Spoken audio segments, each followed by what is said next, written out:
Every week, the Payne family cuts straight to the real financial story. The one question, Bob, everyone's asking is, are we in an artificial intelligence bubble? You've been through boom and bust. What do you think? No hype, no myths. Just what actually matters to your money. Does feel very similar to what we experienced in the 90s. Where are we, though? Are we in 1995, 1997, 1999? Listen to the Pain Points of Wealth on the Red Apple Podcast Network. The new year brings new health goals and wealth goals. Protecting your identity is an important step. Your info is in endless places that could expose you to identity theft, leading to lost funds. LifeLock monitors millions of data points per second. If your identity is stolen, our restoration specialists will fix it, guaranteed, or your money back. Resolve to make identity health and wealth part of your New Year's goals with LifeLock. Save up to 40% your first year. Visit lifelock.com/podcast. Terms apply. Let the Record Show with Judge Richard Weinberg and Chairman Jesse Garcia on the Red Apple Podcast Network. Welcome back to Let the Record Show. Chairman Jesse Garcia, the Republican Party. Jesse is the Vice Chair of the New York State Republican Party and the County Chair of the Suffolk Party. Eric Lavine, noted attorney, commentator, and essayist, is with me in the studio. I'm Judge Richard Weinberg. Jesse is under the weather today, so he's not with us, but Eric and I are here in the studio, and we want to wish everyone a very healthy and happy New Year, and welcome back to Let the Record Show.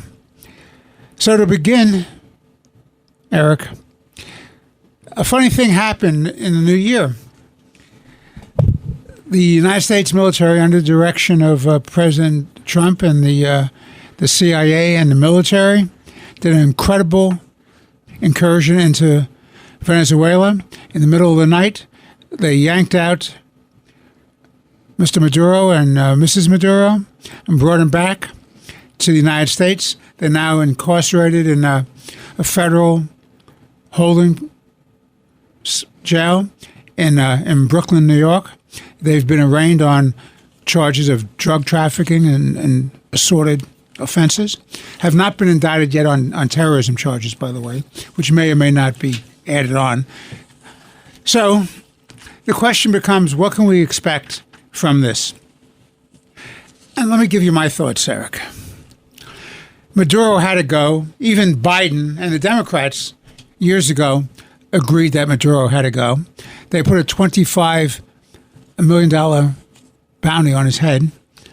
No one ever did anything about that. The U.S. military nor the CIA ever did anything about getting him. The argument is now made that somehow this is an illegal grabbing, an unconstitutional grabbing. Let me be very clear on this. Whoever says that does not understand the law, does not understand the historical precedents. The law is very, very clear. It started with way back in the Woodrow Wilson days and Teddy Roosevelt days. And it's been vindicated by the United States Supreme Court in two cases called Kerr and one is Frisbee, together known as the Kerr-Frisbee doctrine, which stands for the proposition that you're allowed to kidnap somebody anywhere in the world and bring them back to the jurisdiction of the United States for violations of United States law, provided you do not subject them to acts of torture, brutality, or inhumanity by or at the direction of U.S. agents or officials. That's the law.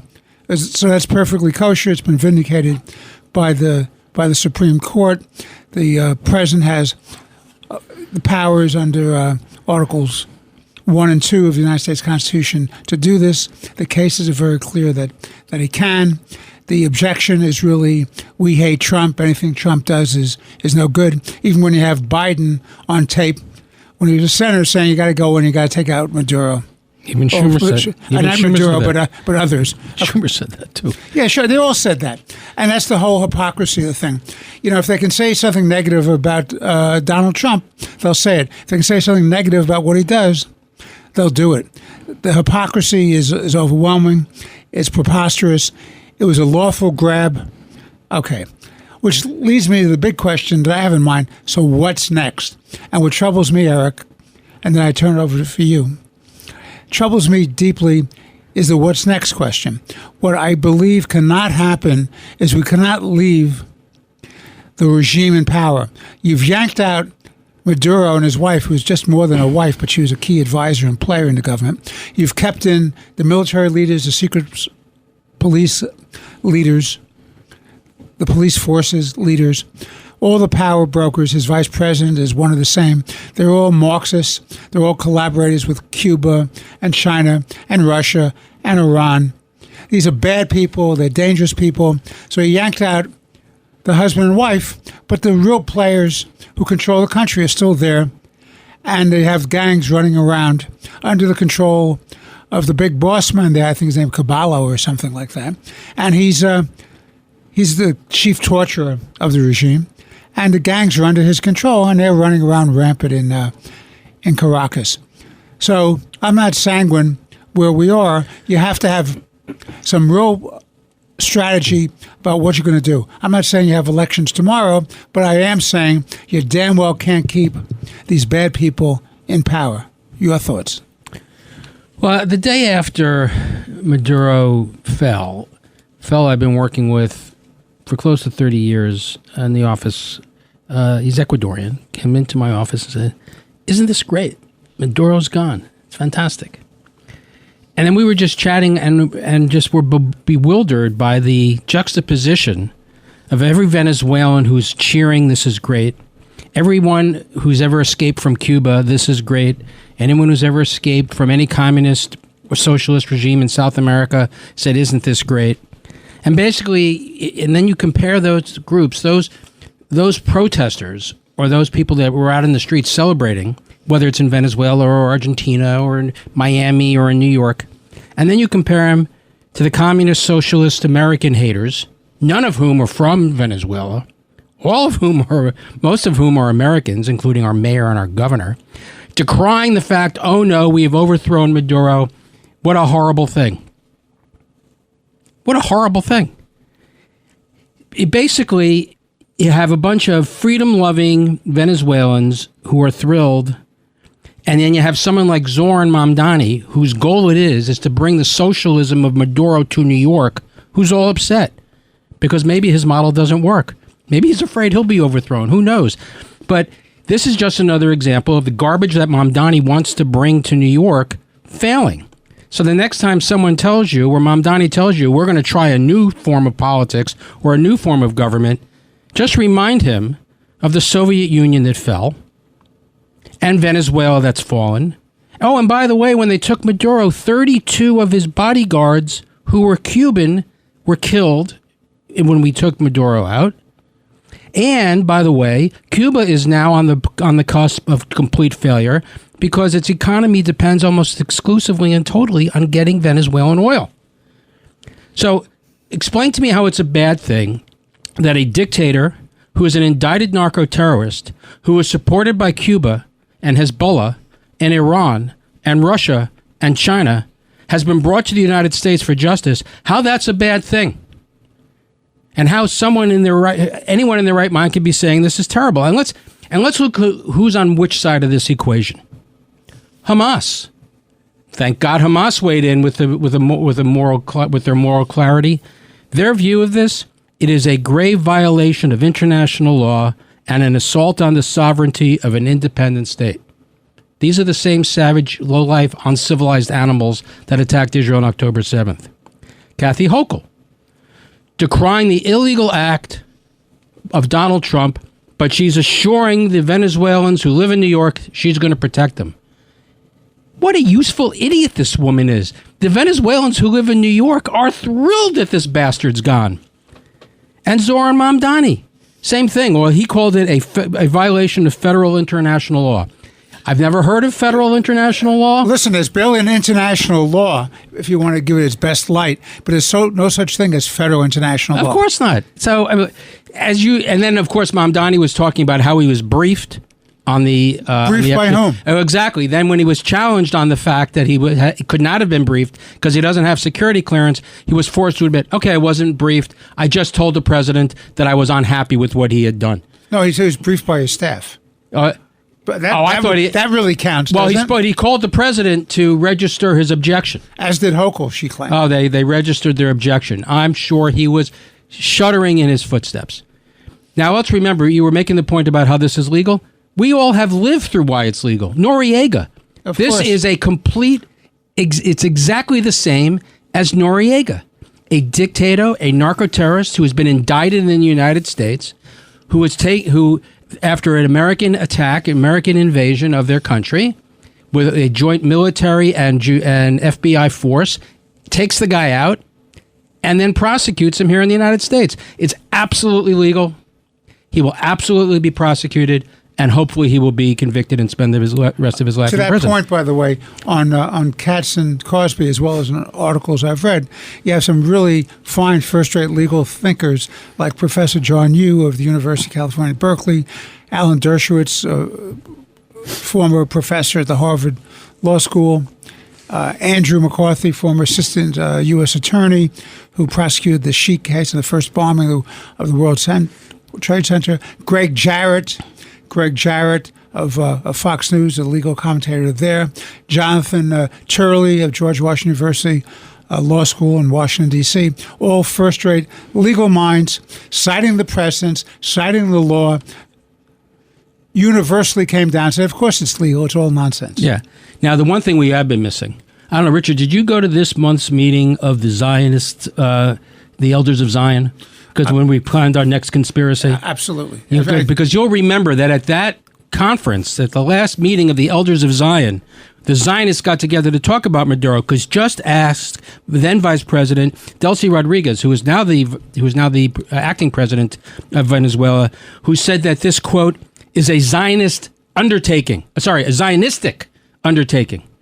So I'm not sure if that's good or bad. I mean, if only the Jews had this kind of power to be able to just direct the world in this way. Every day when I wake up, I'm amazed at how much power I have. And I own all the banks, the insurance companies, I own Hollywood, the media, and you just come up with another conspiracy. I can't wait to discuss the next conspiracy at the next Elder of Zion meeting, just to figure out who's next on our parade. And who wrote the protocols, the Elders of Zion? The Russians. The Russian czars. Because they had to have a scapegoat so they can keep their own dictatorial regime in power against the people of Russia. Exactly. And Iran keeps republishing it. It gets and who used the protocol, the Elders of Zion? One Adolf Hitler in Germany. Exactly. In any event, so apparently the Jews are behind this. It's this. You can't make this stuff up. To your question of what comes next. Now, there's a lot of pieces to this. The first is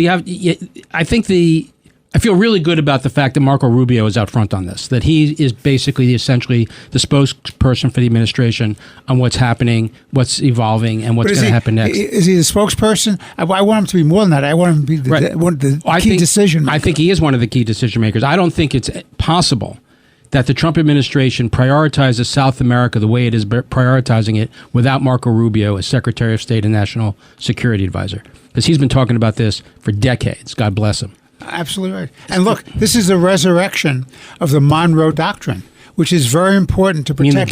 The Donroe Doctrine. Well, I'll keep it as the Monroe Doctrine. Yeah. So it's a combination of the Monroe Doctrine and Teddy Roosevelt Doctrine, which is you're allowed to go in there to protect the hemisphere and protect the United States against national security threats. And this is our hemisphere. The Chinese should not be here. The Iranians should not be here. The Russians should not be here. And we shouldn't allow puppet states like Cuba or Nicaragua to aid and abet these enemies of Western civilization. Now, they talk about, you made the point about you want to have elections. I agree with that, and I believe there will be elections. And the administration's been talking about having elections. But timing matters. Timing matters. You have to give groups the ability to function and form parties and have an election. If you have an election too quickly, then the military just wins again. They'll just steal the election again. Now, but this is also not Iraq. A lot of people like to make this comparison to Iraq and Afghanistan. Now, Afghanistan had no institutions, had no history of ever really governing themselves. It's just a bunch of tribal guys living in caves, in an area that was tense in a geographic area called Afghanistan. So you really had in a nation-building effort there. You had to build up the institutions. You had to from the ground up. Iraq, we foolishly we got rid of all the bath. You're right. The debathification of Iraq was a terrible mistake. We should have left some of the Baathists who were there. At least the administrative players. Not the political guys. Not the political guys, not the torturers, not the murderers. And we removed them all and then put us back where we had to rebuild the whole thing from the ground up. You don't have that in Venezuela. Venezuela has a court system. It has a political system. You just really need to line up the military to, not get in the way of it. So the timing matters. And that's why the administration, I think, is very wise in trying to influence the behavior of the military and the behavior of the current administration in Venezuela by using oil as leverage to make sure and make them bend to our will so that there will be an election. So I'm confident that there will be fair and free elections in Venezuela and they're going to become pro-West. But here's another thing, what comes next. The ripple effects is tremendous. Just the other day, of course, the United States took another ghost ship, illegal ghost ship that is used to sell Venezuelan oil around the world illegally, principally to Iran and to China. It's interesting who's on one side of this equation, who's on the other side of the equation. But the most recent ship that we boarded and took Russian was not. Well, they claimed it was Russian. It started out as a Panamanian ship, and then at mid sail, they painted a Russian flag on it and claimed that they were Russians. And the Russians sent a submarine and another ship out there to quote unquote protect the tanker, and we took it anyway. This just tells the world, don't screw with the U.S. and the rest of the world. If you're going to be depending on Russia and China for protection in the face of American power when we want to assert it, you are on the wrong side of that, baby. You want to be with the Americans. That is why this is really so critical. And then the final point I'll make before we have to take a break, you have the Ayatollah who's sitting in Iran mapping out his plan to go to Russia as he goes into hibernation after being expelled. Trump, to his credit, Obama caved and never criticized the regime. Biden caved and never criticized the regime. Trump made very clear, if you shoot on the protesters, you're going to have to answer to us. We're going to intervene. The fact that he's taken Maduro and the fact that he's taking these ships has convinced, I believe, the Ayatollah that Trump will come for him in the event that he does shoot on his own people. And this could be the end of the Iranian regime as well. Well, we'll pick up on that in our second segment, but right now we have to take a break. This is Let the Record Show. Please stay with us for more important and interesting conversation today's show. Thank you. Let the Record Show with Judge Richard Weinberg and Chairman Jesse Garcia on the Red Apple Podcast Network. Every week, the Payne family cuts straight to the real financial story. The one question, Bob, everyone's asking is, are we in an artificial intelligence bubble? You've been through boom and bust. What do you think? No hype, no myths. Just what actually matters to your money. Does feel very similar to what we experienced in the 90s. Where are we, though? Are we in 1995, 1997, 1999? Listen to the Pain Points of Wealth on the Red Apple Podcast Network. Let the Record Show with Judge Richard Weinberg and Chairman Jesse Garcia. Entertaining and informative on the Red Apple Podcast Network. Welcome back to Let the Record Show with Chairman Jesse Garcia, the Republican Party, noted commentator, attorney, essayist Eric Lavine, and I'm Judge Richard Weinberg. Our good friend and co-host Chairman Garcia is out today. He's under the weather. We look forward to having him back with us next week. So, Eric, when we took the break, we were having this conversation, and we moved from the Monroe Doctrine, a.k.a. now the Donroe Doctrine, and we started talking about the implications of this, which has universal implications, not just in Latin America, but in the worldwide, because the Iranians are looking at this, the Russians are looking at this, the Chinese are looking at this, the North Koreans are looking at this. This has undermined, in a very real sense, the axis of evil. It's not a checkmate, but it certainly undermines them in many ways in terms of the exchange of resources, and they're spying, and they're putting in military equipment and drones into our hemisphere. So that's very, very important. And you raise the issue that Trump has told the Iran theocracy, do not shoot on and do not imprison and torture the people of Iran who are raising themselves up against this regime. The problem is that's great rhetoric, but I haven't seen him do anything yet. Hopefully there are plans in place with our allies, with our agencies, to do something about this, because they're already killing people. I think they've killed at least 35 or 40 people, and that number is growing. But yet the people are becoming more and more enraged and justifiably. I remember that famous attempt a number of years ago when Obama was president to have a resistance against the theocracy, the mullahs, and they kept shouting, "Obama, Obama, are you with us? Obama, Obama, are you with us?"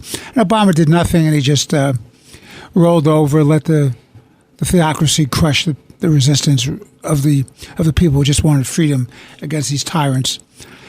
And I don't want to see that happen again. I believe this may be our last best chance to overthrow those people. And why is it important that we overthrow this tyranny in Iran? Because they are the largest state sponsor of terrorism. They took all the money from Kerry's idiotic deal with Iran. They moved forward in their nuclear program. They rearmed terrorists. They gave them all kinds of supplies and training and intelligence. They started working desperately towards the nuclear program, which would be in place but for the brave action of Israel and America in stopping it so far. So this is serious business. You can't allow the mullahs to stay in place. They have to go. And Iran has a whole history of being pro-West and pro-United States and being a civilized, advanced country, and they've been under the boot of these extreme radical Islamists. And I think it's time to do something about that. If we miss this opportunity, history will judge us very unkindly. We have to do that. By doing that, we free Western civilization from this threat of Islamic extremists, at least coming out of Iran. We free up the people of Iran. We get an ally in Tehran rather than an enemy. And that will be a good counterpoint against the fight between the Sunnis and the Shiites about who's going to be the biggest crazy Islamist radical, destroy Western civilization. And it also sends a message to our friend Erdogan in Turkey, someone who clearly can't be trusted to do anything but the wrong thing, self-interested, another tyrant, another dictator, another dangerous guy who himself wants to be the leader of this Islamist enterprise. Your thoughts? Yeah, so just to give this slight historical background, you touched on it. In 2009, when Obama became president, the Iranians took to the streets. Obama bombed you without you with the Nazis, and Obama remained silent. Nobody can figure out why. And we eventually learned, of course, it was the beginning of his grand plan to shift from an Israel-centric American foreign policy in the Middle East to an Iranian-centered foreign policy in the Middle East and the JCPOA. And then, of course, with the Iran nuclear deal. And then, of course, in 2015, the Iranian regime was on the cusp of collapse. It was an economic basket case. And then Obama saved it with the Iran nuclear deal. And then in 2020, and then President Biden, and then President Trump in 2016 applies maximum pressure and brings the theocracy to its knees, and it's on the cusp of collapse. Biden wins, and in 2021, he just lifts all the sanctions, starts giving them billions and billions of dollars, and they're off to the races, funding their nuclear program, their ballistic missile program, their international terrorist network, and saved it again. So now, as you point out, the people in the streets again, calling for American help, cursing out the Ayatollahs. Some of the protesters have renamed a street in Tehran Trump Avenue or Trump Way or Trump Boulevard. Really smart, and I mean that genuinely. Really smart. Bring the president's attention to it. It's almost as good, if not better, than the Nobel Prize having a street named after you in Iran in opposition to the Ayatollah. And you're saying that we can't leave them there. Look, I've been saying for years that the only solution to the Iranian problem is regime change. Because otherwise, it's every time if the regime stays in place, it'll just rebuild and attempt to reconstitute its nuclear program, its military program, its terrorist network. The only way to deal with this regime is there must be regime change. Now, Prime Minister Netanyahu was here recently talking to the president precisely about what to do about Iran and their efforts to reconstitute their ballistic missile system and their apparent efforts to try and reconstitute their nuclear program. And the president's been pretty clear that we're not going to allow that to happen, that we're going to hit them again if they continue to do that. And they're going to continue to do that because that's what they do. The scorpion bites. Look, there are certain characteristics of regimes. If it doesn't do it, then it's not the same regime. But it's the same regime, so they're going to do it. So just like people were saying, Trump is going to contempt Netanyahu from attacking Iran. We attacked Iran. Oh, we'll never allow him to attack the nuclear facilities. Not only did we let him attack the nuclear facilities, we did it with them. Oh, he's never going to allow Netanyahu to go into Gaza and to start cleaning out Hamas. Yeah, they did it, and Biden tried to stop him, but Trump said, "Have at it." Now we have a little pause there. We can get back to that in a little bit. They're going to have to finish Hamas in Gaza, and Trump's been very clear that they're either going to lay down their weapons or they're going to be taken from them. In Gaza, the Hamas terrorists are killing their own people. They're torturing their own people. They're consolidating their power. Well, that's what they do. But eventually, look, the Israelis will get back. Hamas is not going to be in power. We do the show a year from now, in January 27. I'm willing to wager that Hamas is going to be ancient history. But my point is, on the Iranian regime, it's a matter of timing. It's a matter of tactics. I think that the regime may well be on its last legs, and if they continue trying to reconstitute their ballistic missile system or their nuclear program, or if they continue to shoot on their own citizens, I do believe that there'll be a joint American-Israeli attack on Iran, like the original one. And this time we won't stop until the regime is done. Well, they can do something. Listen, the United States does not have to put boots on the ground in Iran. Absolutely not. They can use communications. They can jam up the regime's communications. They can do cyber attacks against their computer systems. They can make sure that there's internet capacity for the dissidents to communicate amongst each other. They can stop the flow of aid to Iran with blockades, embargoes. There are a lot of things they can do, and they should be doing this, and hopefully it's in place. I'm not a firm believer that we need to know exactly what the United States is doing with respect to this issue.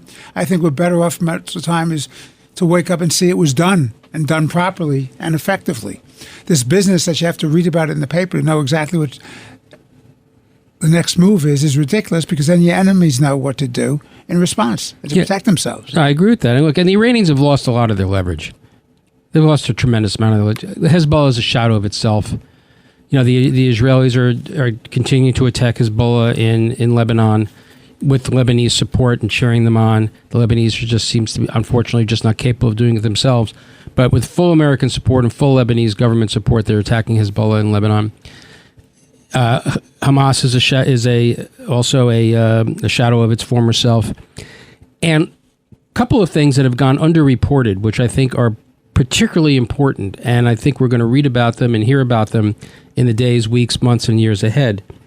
The first is this trilateral agreement between Greece, Cyprus, and Israel, politically, militarily, and economically, and they share a huge amount of natural gas wealth in the Mediterranean. And they have a political interest and national security interest against Turkey. Exactly. They have the common enemy with Turkey. So you have Israel is making very strong friends with Cyprus and Greece because their interests are completely aligned. So that triumvirate basically controls the Eastern Mediterranean and the entrance to the Suez Canal. And then the other is the Israeli recognition, being the first country to recognize Somaliland. Now, people tisk and they laugh, but it really matters. So, little boys and girls, go to your atlases, get out your maps, and go find Somaliland. Somaliland is the northern part of what is on your map will show as Somalia, but it is a segment of Somaliland which is broken off, has held democratic elections, has borders, has a government that functions, has civil rights. In other words, it really satisfies the requirements under the UN mandate of being a state. Unlike Palestine, which everybody wants to recognize. But putting that aside for the moment. So the Israelis have recognized Somaliland, and Somaliland has recognized Israel, and they've exchanged ambassadors, and they love one another, and they both get a great deal out of it. But in particular, what the Israelis get out of it is Somaliland is on the opposite side of the Gulf of Aden from Yemen, where the Houthis are.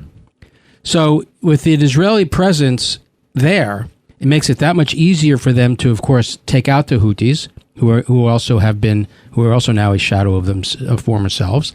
But the Israelis have the ability to take on the Houthis from there, and they control the south entrance to the Red Sea. So rather than having Iran and the Houthis controlling the entrance to the Red Sea in the south, or having Syria and Hezbollah and Iran controlling entrance to the Suez Canal from the north, the Israelis do. The Israelis do. That's good for Western civilization. That's good for the United States. It's good for Israel. It's good for Europe. It's basically good for the good guys. And it's really bad for the bad guys. That makes it really, really good. Don't tell that to Zoran Mamdani. Don't tell that to Kathy Hochul. Don't tell that to the other communist Jew haters that are running our city. Or the Democratic Socialists of America like AOC and Bernie Sanders, because they're on the wrong side of this issue. But there have been a lot of very positive developments in the Middle East that have not been getting the coverage that they should. And they're probably not getting the coverage that they should is because that it's good news for Israel. And we don't want to have that now, do we? No, why would we ever want to have that? So you raise an interesting question about Mr. Mamdani. And we'll talk about it in our final segment. But let me give you my thoughts. I believe, as I've believed from the very beginning, when he got some legs in his candidacy, that he's a clear and present danger. And I've said that often on any show I've been on, whether it's our show or other shows where I'm a talking head guest. He is a clear and present danger, and the people he's brought in are very dangerous people. They're radical socialist communists, and they're Islamists, and they don't know the first thing about running a municipal government. They're anti-capitalist. They're anti-private property. They are just ridiculous people. And the latest example of this is this woman, I think her name is Weaver, who's the tenant czar. C, isn't it CEA? Is that it? Yeah, but her last name is Weaver, right? C's her first name?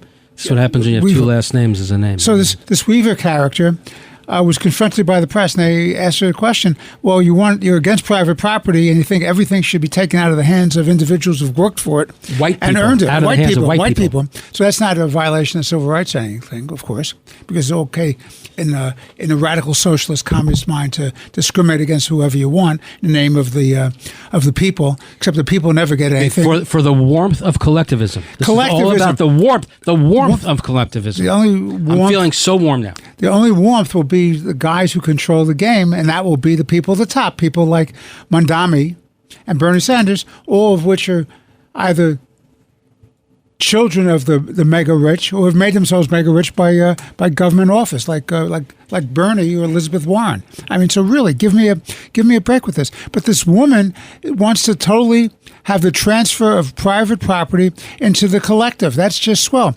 I have a great idea for this foolish woman. Why don't you go to the public housing all across the city of New York? Look at the despair in the faces of these people. Look at the conditions of the public housing. Public housing is a disgrace. It's a disaster. It does not work. What works is people owning their own homes, taking pride in their homes and their neighborhoods, giving them a reason to have individual initiative, productivity, hard work, savings, and investment. That's what works. Capitalism works. And with that note, we just got the sign that the booth works. We have to take a break. This is Let the Record Show with Chairman Jesse Garcia of the Republican Party, noted commentator, essayist Eric Lavine. I'm Judge Richard Weinberg. Please stay with us. We'll be back in but a few moments with our final segment of this week's show for some more interesting and important conversation. Stay tuned. Let the Record Show with Judge Richard Weinberg and Chairman Jesse Garcia on the Red Apple Podcast Network. It is my great honor to welcome you all to Starfleet Academy. There's never been a better time to enroll in Star Trek. It's our job to prepare you for the unimaginable. To the left, cadet! In high-pressure situations, positive reinforcement is crucial to one's success. You're doing a great job. This is what we train for. These friends of mine, they all live for something bigger than themselves. And that's Starfleet. Starfleet Academy. New series streaming January 15th on Paramount+. Hi, I'm Jim. I'm not an actor, just a guy living with prostate cancer. My wife and I face each day head on. We asked my doctor about Xtandi enzalutamide. Xtandi 40 milligram tablets treats men with prostate cancer that has spread to other parts of the body and responds to a medical or surgical treatment to lower testosterone. Xtandi may cause serious side effects: seizure, a brain condition called PRESS, allergic reactions, heart disease that can lead to death, falls and bone fractures, swallowing problems, or choking that can lead to death. Stop Xtandi and get medical help at once if your face, tongue, lip, or throat start swelling. Tell your doctor at once if you faint, have a seizure, quickly worsening headache, decreased alertness, confusion, vision problems, chest pain or discomfort, or shortness of breath. Xtandi can cause harm to an unborn baby or miscarriage. Use birth control during and 3 months after Xtandi. Common side effects include muscle and joint pain, feeling unusually tired, hot flashes, constipation, less appetite, diarrhea, high blood pressure, bleeding, falls, fractures, and headache. Visit Xtandi.com to watch my story. Let the Record Show with Judge Richard Weinberg and Chairman Jesse Garcia. Entertaining and informative. On the Red Apple Podcast Network. Welcome back to Let the Record Show. This is our third and final segment of this week's show. In the studio with me is Eric Lavine, noted attorney, commentator, and essayist. I'm Judge Richard Weinberg, and our good friend and co-host, Chairman Jesse Garcia, Republican Party, is under the weather this week, but hopefully he'll be back with us next week. So, switching gears. Once upon a time, there was a president named Joe Biden. Or was he the president? Who knows? Was it his wife? Was the people working in the White House? He had the title. He had the title. And he also had an open border policy. And I don't know, 10, 15, 20 million people came in who shouldn't have been here, violating the law, the federal immigration law, because you can't jump a border and say that's just fine, because that in itself is a crime. It's a felony. Okay, you can't jump a border and come in and say, oh, here I am, feed me, give me health care, give me shelter, give me food, give me a free phone, give me an ishkabibble. No, you can't do that. They shouldn't have done that. This is a crime against the United States of America. It verges on something I think was the most despicable political governmental act in our history, the Biden open borders policy. Slavery was pretty awful. No, this is up there. This is up there. I'm not saying slavery is a good thing. I'm against slavery, obviously, but I'm telling you, this is right there with it. This was awful because this could destroy our country. And this was about packing our populace with people who shouldn't have been here in the interest of the Democratic Party perpetuating itself in power, because they figured they'd give them free stuff and they'd vote the right way, which is in their terms the Democratic way. So you'd have a one-party country. That's what this is all about. So this was harming America, but helping Democrats in their elections and the governance of our municipalities. So what happens? Trump gets himself back in for a second term. He pledges to clean this up. He closes the borders. God bless him. He stems that tide. But we have all these people running around. Some of them are terrorists. Some of them are agents of foreign powers like Iran, Russia, China, other places who are not our friends, cartels, drug dealers, criminals, people from insane asylums, all running around our cities and our country. And this is a dangerous thing. So what Trump does is he uses the powers he has as president to protect us, his obligation to protect us, and tries to remove them. So then what you have is you have an insurgency which goes after federal law enforcement and all these poor folks, whether it's Homeland Security or ICE or other National Guard. All they're trying to do is protect the citizenry and enforce the laws, which is the federal law.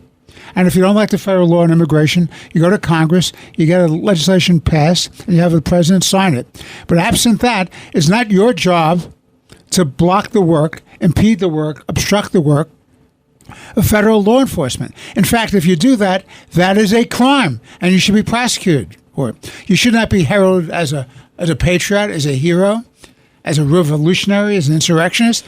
You are a criminal violating our laws. Now, what happened in Minneapolis? Now, a lady who is following the ICE agents around, tracking them for long hours and hours and hours, blocking their passage with her car, was told to move on. She didn't obey the order. She ran her car, allegedly into the body of an ICE agent who was hospitalized.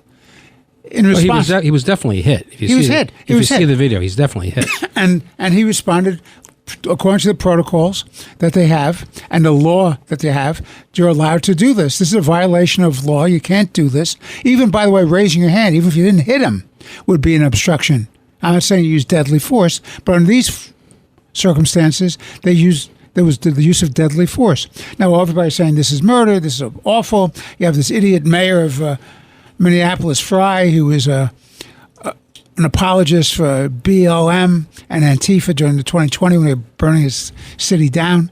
And his idiot Governor Walz, who was a heartbeat away from the vice presidency and the presidency of the United States. My God, how awful these people are.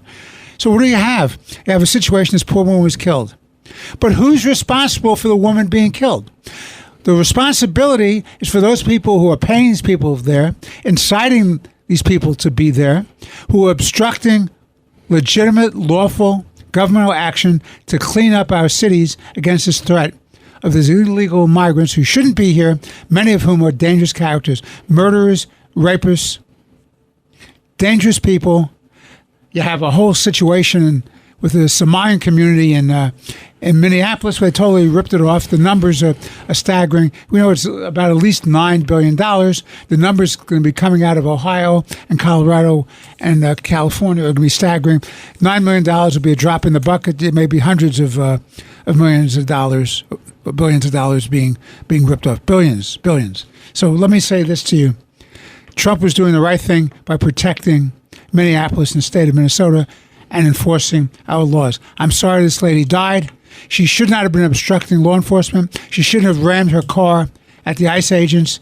And the people who are responsible for this are the people who paid these professional demonstrators, these professional rioters, and the people who take the weak-minded, useful idiots and get them in the streets to stop legitimate law enforcement. Your thoughts?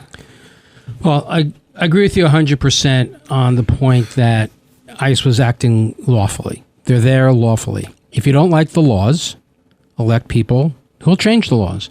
And until they've changed the laws, you have to allow law enforcement to carry out their mandate, as long as it's within the law. You want to talk about this poor woman who was shot and killed? Was it a crime? Was it legitimate? Well, you know what? There's going to be an investigation, and we'll learn exactly what it is. And I have a high degree of confidence that the ICE agent will be vindicated.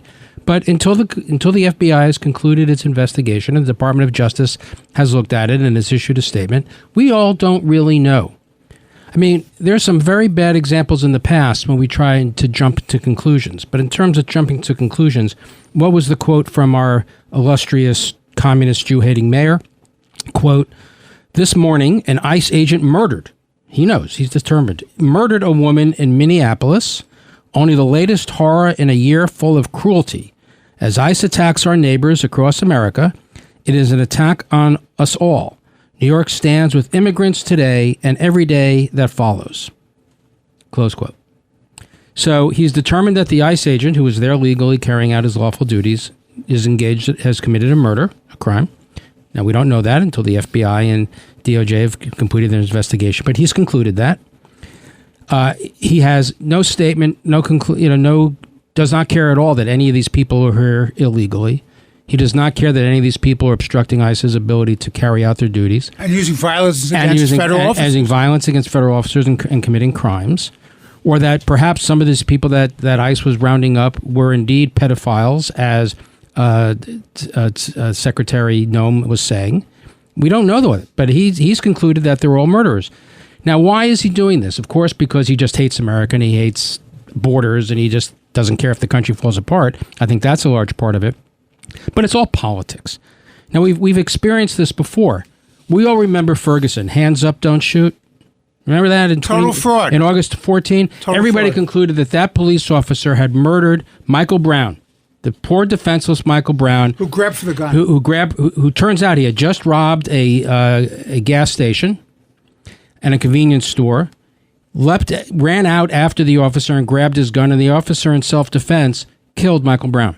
But the officer was vilified. His life was ruined by people that had been convinced simply because He was a white guy who shot a black guy, and therefore, white privilege, white oppressors, and we know the mayor believes that the New York Police Department is evil and wicked and needs to be defunded.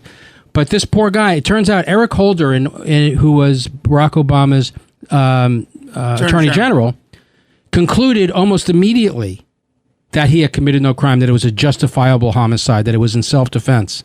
But he held that record, he held that determination for months until after the election, the midterm elections, so that they could use Ferguson and the lie of hands up, don't shoot in the elections against Republicans. And that's the Attorney General of the United States. And that was the Attorney General of the United States. How despicable was that? Very despicable. Eric Holder is a despicable person.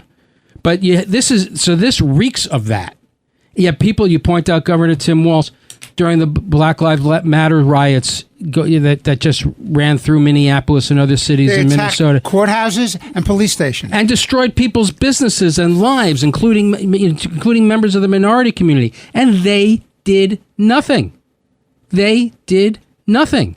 Same thing with this Jordan Fry, this mayor of Minneapolis. He was perfectly content to allow Black Lives Matter rioters to destroy people's livelihoods, destroy their homes, destroy their neighborhoods. Because he was woke, because these people needed to vent, because there was some sort of injustice done to these people. It's outrageous. So let's all hold our powder. Let's wait until the FBI and DOJ issues their final result. I suspect it's going to be more along the lines of Ferguson, Missouri than George Floyd. So Mayor Mamdani, grow up, baby.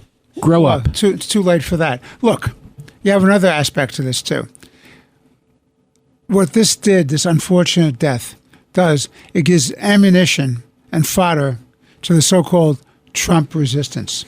What they do is they now... Well, that's the political aspect of it, 100%. But it's horrifying because they're now busing in people all across the country, paid by people like this guy Singh, this American who lives in China, this anti-American billionaire who lives in China, funding these people, the Soros people, the DAs who look the other way.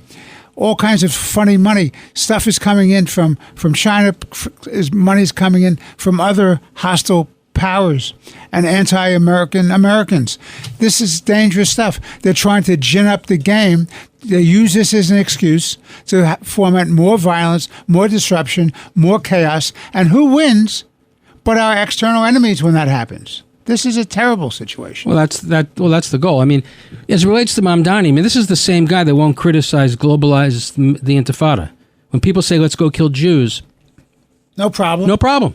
You want to? Don't ask me to do it, but if you want to do it, that's okay. I won't use those words. I won't use those words. And if you do it, I'll recognize it was in self-defense or you were provoked.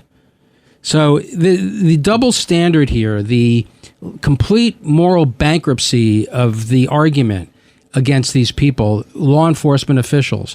If you don't like the laws, change them. And stop calling these people Nazis. That's crap. If you lived in Nazi Germany, I have a little clue for you. You can't criticize the government. You can't protest. You can't get elected to office. You'll be either sent to camps or you'll be killed. Somehow all these people that keep accusing Donald Trump and his administration of being Nazis, they're free to say whatever they want. Whenever they want to say it, wherever they want to say it. So spare me. So let's switch gears and let's talk about Russia's war against the Ukraine. Now enters its fourth year, Eric. Fourth year. This was supposed to be, in the words of that imbecile Biden who held the presidency, who opened our borders, he said, well, a minor incursion is not such a big deal. So this minor incursion has led to an attempt to gobble up the entire country. So Obama looked the other way when they gobbled up Crimea. Biden looked the other way when they gobbled up a large percentage of territory here against Ukraine. You have people fighting for freedom. It's an independent state. It's not part of Russia. It was a country that had nuclear weapons and was given a guarantee that they would have security if they gave up the nuclear weapons. And naively, they gave up the nuclear weapons. And what does that tell you? It tells you that if you have nuclear weapons, you damn well better not give them up because Putin will come in and take over your territory. So it's now in its fourth year. It's no closer to being resolved today. I don't care what Trump says, and I don't care what his real estate guy from New York, who's the great negotiator, says. How many people have to die before we wake up and realize the Ukrainian people, a free people, are fighting against a tyranny, a true fascist, Putin, the danger that if he's successful, it only emboldens other tyrants for going forward, marching into sovereign territories. This is a serious matter, and yet the blood keeps flowing. Trump wants to stop the war, and I give him credit for that. But you can't stop the war by appeasement. You cannot reward Putin with a land grab for this invasion at all. The Ukrainians were not attacking Russia. Russia attacked Ukraine. This inversion of good guys and bad guys, victim and victimizer, has to stop. Where's the moral compass? Where's the common sense? Where's the reality check? What are your thoughts? Yeah, I think President Trump is kind of coming to the end of his rope in dealing with Putin. I say that for a couple of reasons. First, of course, Putin, every time they come up with some sort of arrangement, Putin just says no. And every time Trump is persuaded that we're getting a little closer, Putin just says no. He's just not stopping. The other is that I think Lindsey Graham announced today, or yesterday or today, that he and Senator Blumenthal are co-sponsoring a bill with the president's support, as I understand it, that will impose very significant sanctions on Russia and secondary sanctions on countries that do business with Russia. I also think it was telling, coming back to the first segment of the show today, that Donald Trump showed no hesitation in boarding and seizing the ghost tanker that was allegedly sailing under the flag of Russia, even though there was a Russian submarine and a Russian military boat in the area. Trump just stared them down. He just shrugged them off and just did it anyway. I think if he were really interested in appeasing Putin anymore, that he might have dealt with that differently. Plus, I think he might have dealt with Maduro differently if he was very concerned about how the Russians or the Chinese or the Iranians or the North Koreans or the Cubans or Zoran Mamdani or Bernie Sanders or AOC or the other Democratic socialists might react. And he didn't. So I think that, and I am hopeful, because I happen to agree with you, I think Putin is the bad guy here. Putin is the aggressor. Putin needs to lose. Russia needs to be put in its place. And I think, and I am hopeful, that the United States and President Trump is coming to that same conclusion, and that in concert with the Ukrainians and our European allies, who have gotten better, I mean, they still have got a long way to go in terms of, defending themselves, but that the Russians are going to be on the outside looking in, and we're going to have to cripple their economy. I'm not talking about American invasion of Russia. We're not doing that. And I'm not talking about putting any American boots on the grounds in Ukraine. We're not doing that. But we certainly have to, I think, step up the amount of munitions and intelligence for the Ukrainians in order to help them defend themselves, because we need Russia to lose this war. Let me switch gears. We have just a couple of minutes left, Eric. There's a lot of talk about the significance and the importance of Greenland and noise that Trump wants to acquire Greenland. Now, I'll give you my thoughts, and you know much more about the geopolitics on this than I do. But this is my thought. Is it strategically important? Yes. Are there minerals and resources? Yes. I agree with that. Should we have a strategic alliance with Denmark and Greenland, giving them all the military defenses they need and providing for military bases and intelligence and whatever is necessary to defend Greenland against a Russian or a Chinese incursion? Absolutely. But when he starts talking about, taking it over and not ruling anything out in terms of taking it over, if they want to be sold, or if they want to become another state of the United States or a territory of the United States, that's up to them. I wish Trump would avoid this bully boy talk that he's going to take it over, that he has his eyes on it, and they're next. I don't like that, and I don't think it helps Trump. I think it gives ammunition to his enemies that, this is a guy out of control. He's just trying to grab up territory. What's the difference between him and and Putin. And I wish he wouldn't do that. Make a deal with Denmark. Make a deal with Greenland. Give them the money. Work out a deal on the resources. Put in the military defenses you need to check against China and Russia. Your final thoughts? Yeah, I generally agree with that. And we also have to put into the picture geopolitically where Greenland is vis-a-vis the Arctic. As some of the polar ice caps melt and more of the northern seas become navigable and the resources in there become exploitable, Greenland becomes that much more critical. And it would be great for the United States, for Greenland to be part of the United States as either as a territory, which I would prefer, rather than a state. But I think there's something like 41,000 people, and Greenland is the largest island in the world. Did you know that? Largest island in the world. So, and there's only 41,000 people there. You know, Leif Erikson called it Greenland just to fool everybody and called it Iceland so that everybody would go in the wrong place. But I agree with you. We're not attacking Greenland, and Secretary of State Rubio is very clear we're not invading militarily Greenland. He's meeting with the heads of Greenland and the head of Denmark, I believe, the end of this week or beginning of next week. I believe we'll be able to get all the military there that we need, be able to exploit all of the rare earth minerals that we need, be able to have access to the Arctic in any way that we need. And because it is strategically important to the United States. Trump is right about that, but we are not China. We are not Russia. We build alliances. We're not an empire. And I think that we'll be able to get everything we need for our national security. And I think if we let Marco Rubio take the lead in those negotiations and be the face of the administration on some of these issues, we can get there. I agree with that. This has been Let the Record Show. We want to thank you once again for joining us. I'm Judge Richard Weinberg. With me in the studio today was our co-host, good friend Eric Lavine, noted attorney, commentator, and essayist. Our other good friend and co-host, Jesse Garcia, the vice chair of the state party and the county chair of the Suffolk County Republican Party, is under the weather. We missed him. We look forward to having him back with us next week on Let the Record Show. Once again, we want to thank you for listening. God bless you. God bless your families. And, of course, God bless America. Speak with you again next week on Let the Record Show. Thanks for listening to Let the Record Show.